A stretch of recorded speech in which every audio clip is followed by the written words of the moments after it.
ఈయన కట్టించిండట west camp MLA అంటే చెప్తే నమ్మటానికి కూడా ప్రజలు నమ్ముతారా నమ్మరా అని ఆలోచన లేకుండా అవగాహన లేకుండా మాట్లాడటం ఆడగట్టించిన అని చెప్తాడు ఈయన. అసలు రోడ్ అవుతలే కంప్లీట్ ఈస్ట్ ఉంటుంది ఆడగట్టించిన అని చెప్తాడు ముందు కూడా. ఇవాళ అక్కడ ఉన్నటువంటి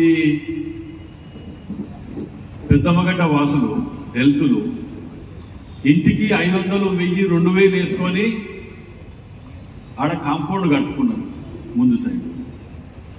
మున్సిపల్ ఫండ్ పెట్టి అప్పుడున్న కార్పొరేటర్ కూడా డిన్నా అక్కడ కట్టించింది ఆయన. రూపాయి పైసా పెట్టలేదు, రూపాయి కాదు పైసా పెట్టలేదు, నేను కట్టించిన అని చెప్పుకుంటున్నాను. ఇంకా దౌర్భాగ్యం ఏంటంటే దళితులందరూ కాంగ్రెస్ కోటేస్తారు, కాంగ్రెస్ ఇది ఉంటారని చెప్పి అక్కడ మేమిచ్చిన ఇల్లు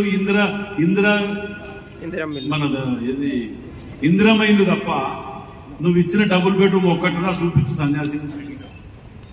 ఒక్క ఇల్లు మేము ఇచ్చినవి తప్ప నువ్వు ఇచ్చినది పోను. ఏం చేసావు తెలుసా? నువ్వు 4 ముక్కలు చేసినావు పెద్దమ్మగడ్డని. ఒక్క దిప్పు పడితే డివిజన్ లాడ కాంగ్రెస్ గెలుస్తుంది, కాంగ్రెస్ పడితే అని చెప్పి 4 ముక్కలు చేసినావు పెద్దమ్మగడ్డని, షాయంపేటని.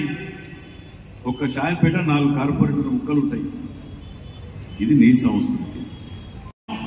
ఒకటే రెండోదడగా నేను మీకు నైమ్నర్ బ్రిడ్జ్ మీద కూడా నేను అడిగిన, ఒక్కరితో అనిపి రాజీనామా చేస్తా అన్న. నేను ఒక్కరితోటే, రెండో వ్యక్తులు అడగలే. చాతగాని దద్దమ్మలు తిరిగా వచ్చినాడు మాటలు మాట్లాడి ప్రెస్ మీట్ పెట్టి వచ్చినాడు మాట్లాడి అన్ని అయిపోతాయి అనుకోని మళ్ళీ చేతులు దుట్టుకొని పోతే ఇదా సరే. నువ్వు అన్న మాటలలో నాకు కూడా కొద్దిగా సంతోషం అనిపించింది. ఏదో మేధావి స్థాయిలతో మాట్లాడని చెప్పి మాట్లాడిన నీవు ఒకటే రోజు 2 సార్లు ప్రెస్ మీట్ పెట్టినావు. సంవత్సరంలో పట్టే బస్సు ఎక్కి తిరిగినా అని చెప్తాను, పోలీస్ బస్సు. అంత పెద్ద లీడర్ అని నువ్వే చెప్తున్నావు. స్థాయిగానో పట్టుకొచ్చి ఇంత పెద్ద లీడర్ చేసినాను.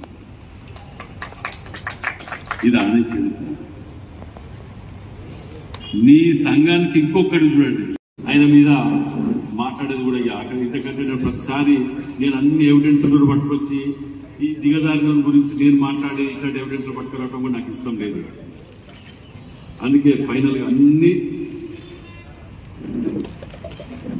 ఈ ఫోటోలు పెద్దమ్మగడ్డ మీద దాడి చేస్తే శ్మశాన వాటికలు అన్ని కూలగొడితే, ఇప్పుడే కొత్త కూలగొడితే నేను పోయినా అక్కడ కూలగొట్టిన 10 నిమిషాలలో నేను పోయినా ఇప్పటి వరకు నువ్వు పెద్దమ్మగడ్డకే కూలగొచ్చే కాడికెళ్ళి నువ్వు నేను వద్దనుకొని పోయినా ఇలా అధికార పక్షం